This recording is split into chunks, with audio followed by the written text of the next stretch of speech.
Hello everyone. In the previous class we discussed about GCD of two numbers and we proved in general that GCD of any two number may not exist. We'll continue with that. Now first we'll start with a remark.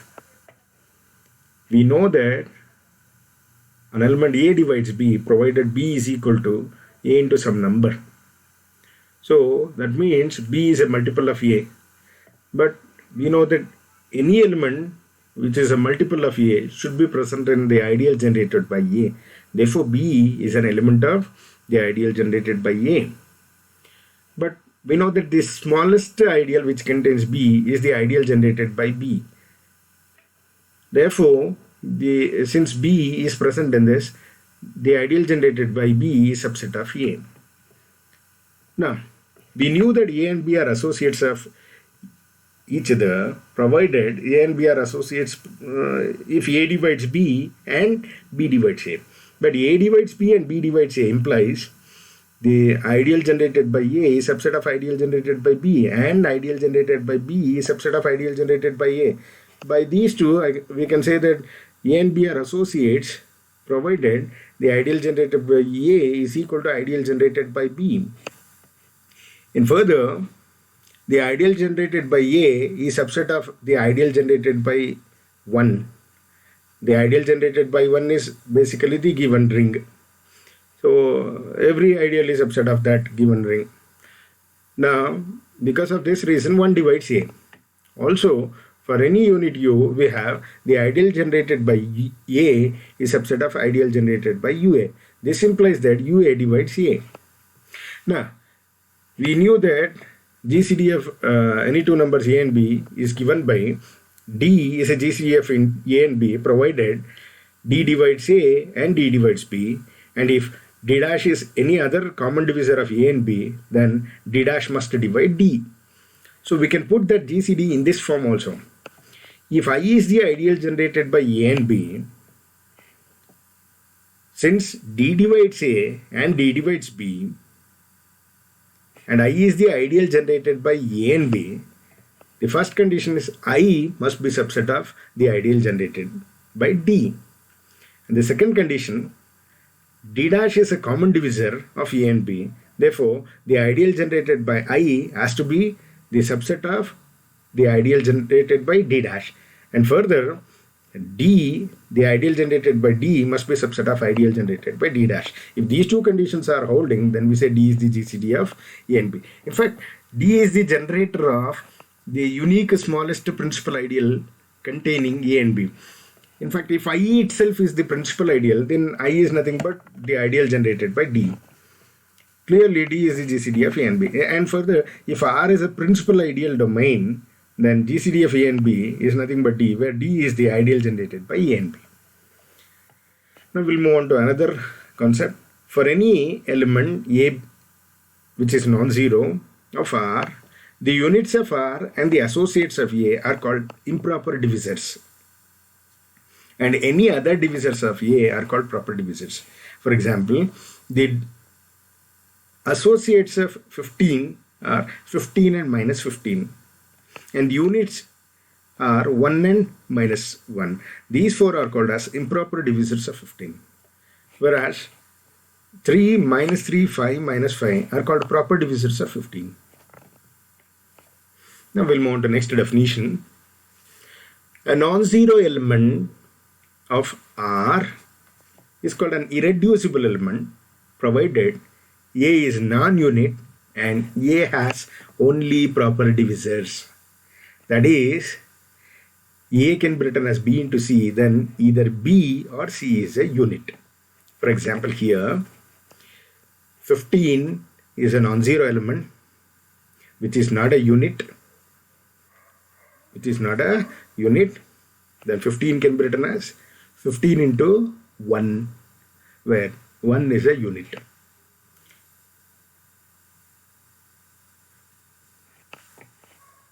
Similarly, we can write 15 as minus 15 into minus 1, where minus 1 is a unit. Now, we'll move on to the next definition. A non-zero element P of R is said to be a prime element provided P is non-unit, and if P divides AB, then P has to divide A or B. Now we'll move on to the next proposition. Any prime element is irreducible. So the hypothesis is prime element. They are given a prime element and we have to show it is irreducible. Okay, let us assume that P is the given prime element of R. Then by the definition of prime element, this P is non-unit. That means P into any number will not going to give you 1. So that means we knew that the smallest ideal which contains 1 is principal ideal 1. Therefore, P does not belongs to principal ideal 1. P does not belongs to, the ideal generated by P is not subset of the ideal generated by 1. Now suppose P is equal to B into C. As we need to prove that it is an irreducible element, let us assume P is equal to B into C for some B and C from R. But we know by divisibility property P divides BC.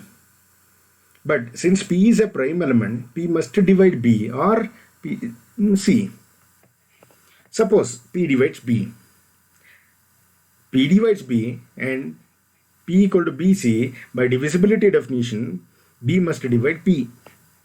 That is, it is of the form A equal to BC, therefore B divides P. So P divides P and B divides P implies that P and B are associates. But we are having a proposition which says that if A and B are associates, then A is equal to B into U for some unit U in R. By that definition, P is equal to B into U for some unit of R.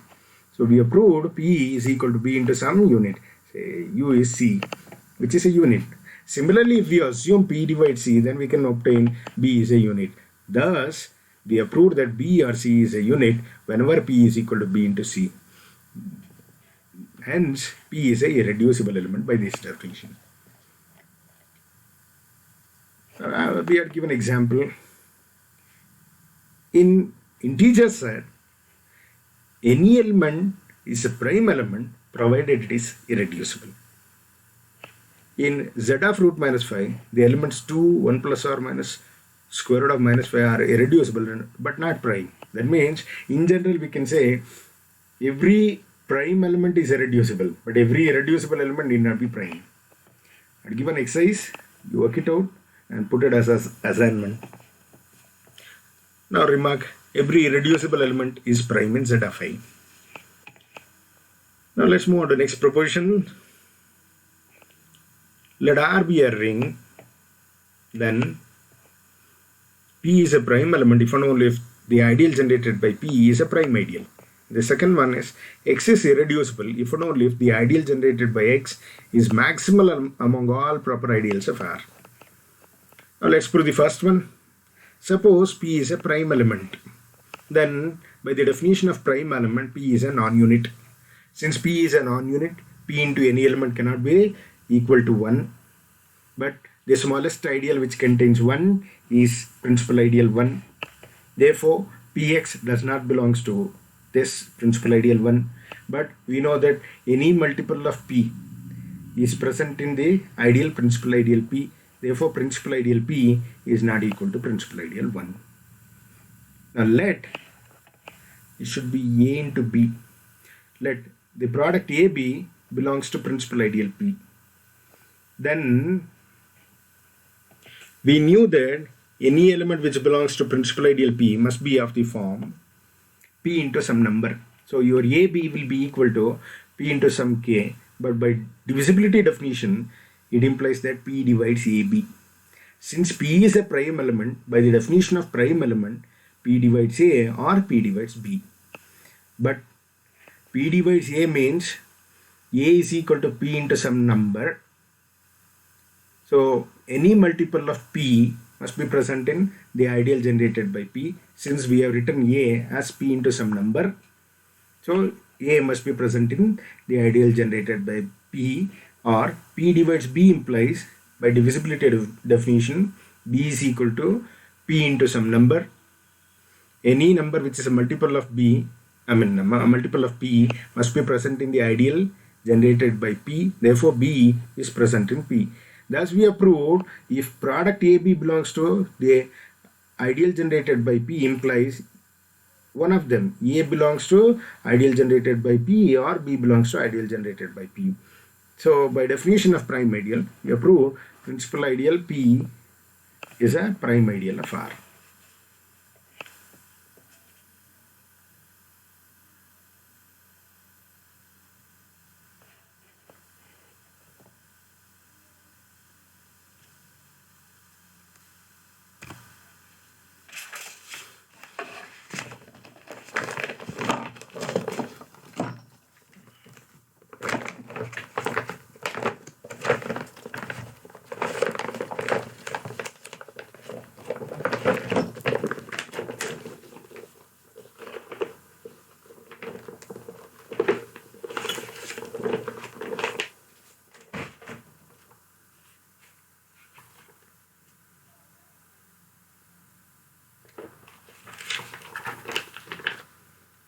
Converse.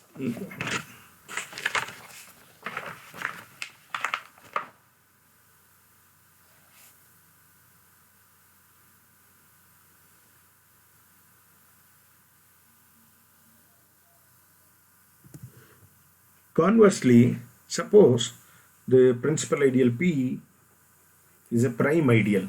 I'm not given the proof here, but we can. The ideal generated by P is a prime ideal, then we have to show that P is a prime element. So let's assume P divides AB. P divides AB means AB can be written as P into some number. But P into any number, the multiple of P must be present in the ideal generated by P. Therefore, AB belongs to the ideal generated by P. Since the ideal generated by P is a prime ideal, A belongs to ideal generated by P or B belongs to ideal generated by P. But A belongs to principal ideal generated by P means A equal to P into some number and B equal to P into some number. But by divisibility property, it implies that P divides A or P divides P. Thus, we have proved if P divides AB, then P divides A or P divides B. Therefore, by definition of prime element, P is a prime element. This proves the first one. Now, let's move on to the second one. Suppose X is irreducible. Then we have to show that the ideal generated by X is maximum among all proper ideals of R. Since we have to show that the ideal X is a maximal among all proper ideals of R, let's assume this is a proper ideal. So the ideal X, ideal generated by X is not equal to ideal generated by 1. Let's assume the ideal generated by X is subset of the ideal generated by A, which is subset of ideal generated by 1. To show that X is a maximal ideal, the definition of maximal ideal, we have to show that by the definition of maximal ideal, either the ideal generated by X equal to ideal generated by A or the ideal generated by A is equal to ideal generated by 1. Now, since the ideal generated by X is subset of ideal generated by A, we knew that the smallest ideal which contains X is the ideal generated by X, this principal ideal. So X belongs to this, but this is subset of this, therefore X also belongs to this. But any element which belongs to the ideal generated by A must be A into some number. So let's say X equal to A into some B, for some B belongs to R. Since X is irreducible, either A or B is a unit. It has to be a unit, one of them.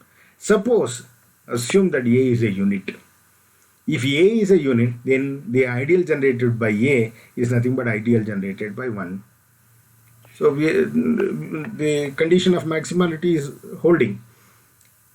Otherwise, if B is a unit, then X and A, since B is a unit, we have proved a proposition which says if A equal to B into U, then where U is a unit, then A and B are associates. By that definition, by that proposition, since X equal to A into a unit, X and A are associates. And we know that in the earlier remark, we have shown that X and A are associates provided the ideal generated by X equal to ideal generated by A. So if you choose any one of them, the maximality condition is holding. Hence, the ideal generated by X is a maximal ideal among all proper ideals of R. Now let's prove the converse. Suppose the ideal generated by X is a maximal ideal among all proper ideals of R. Clearly, because it is a proper ideal, the ideal generated by X is not equal to ideal generated by 1, because the ideal generated by 1 is nothing but the given ring R. So if it is not equal to means any multiple of X will be equal, will not be equal to 1. If it is not equal to 1 means X cannot be a unit, therefore X is a non-unit. Now let us assume X equal to A into B. Then the ideal generated by X is subset of ideal generated by A, which is subset of 1. But since the ideal generated by X is a maximal ideal, the definition of maximal ideal says either the ideal generated by X equal to ideal generated by A, or the ideal generated by A equal to ideal generated by 1. One of them must hold. Suppose if the ideal generated by A is equal to ideal generated by 1, then A is a unit. So A is a unit, hence your X will be an irreducible element. On the other hand, suppose if the ideal generated by X equal to ideal generated by A, then we knew that if these two ideals are equal, then they are associates. They are associates. Therefore, by the proposition which we have proved earlier, if these two are associates, then one of them must be unit, A or B. So since these two are associates, B is a unit. So if you have written a number as product of two numbers and one of them is unit, means that number is irreducible. Thus, we have proved X is irreducible. I had given examples. The elements X and P are prime elements in Z of X. What is the reason? Since we have proved early in the earlier results that Z of X by principal ideal X is isomorphic to Z, where Z is an integral domain, and we knew that if it is an integral domain, then this has to be a prime ideal. If this is prime ideal, then by the above result, X is a prime element.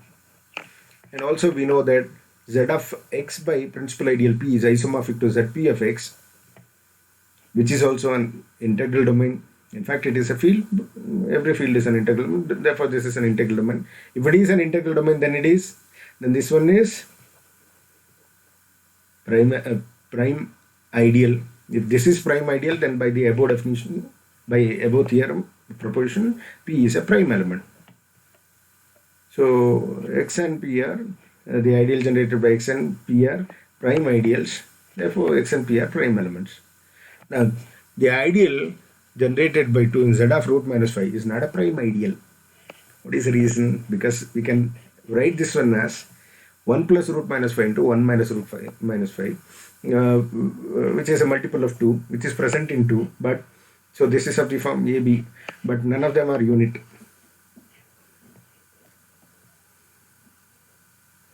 Now, we'll move on to next definition. Suppose A and B are two elements, then they are said to be co-prime if their GCD is a unit. Now, let's consider an example. 3n 1 plus 2 root minus 5 in Z of root minus 5. Let us assume D is the GCD of 3n this. Then we knew that by the definition of GCD, D divides 3 and D divides this.